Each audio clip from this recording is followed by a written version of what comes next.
Something that's come up for a few patients and clients this week is the question of what happens if you get into a food that you know you're not supposed to eat, or you've introduced it too early in the GI Janelle 1 protocol.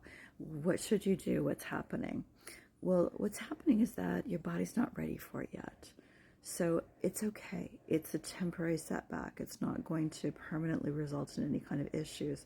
What you want to do is you want to just continue to avoid it, go back to your titration, build up your dosing of the GI Janelle 1 powder, hold it for the full 8 weeks, and then go at a maintenance dose of 5 to 10 grams a day, and then you can start to reintroduce your foods.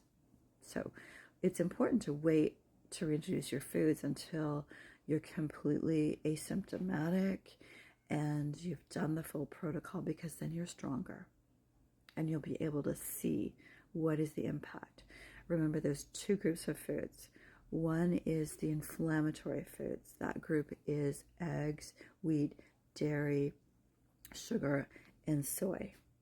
So with that group of foods, the reintroduction is a little bit different. What you want to do is you want to eat some of that food, have a meal, have a couple meals in a day, and then stop.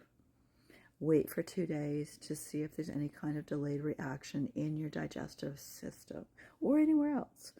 And that will tell you what your body thinks about that food. It will give you the message.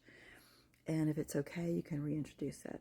In terms of the FODMAP fermentable type foods, which includes the allium family foods, garlic and onions, includes the cruciferous foods, broccoli, Brussels sprouts, radishes, cauliflower, all of those, asparagus even, oh my gosh, asparagus.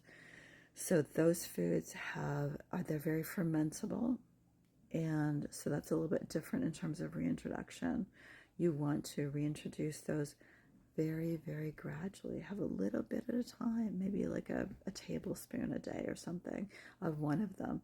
And what that's going to do, that's going to educate your microbiome to create better alpha diversity within the microbiome. You can use those foods as prebiotics to help your microbiome to develop into a healthier place gradually, because if you eat a whole bunch at once, it's going to be overwhelmed. It's not going to know what to do with that, and you're not going to feel good. So gradual reintroduction of those types of foods until you can eat them without having to think about it. I hope this helps.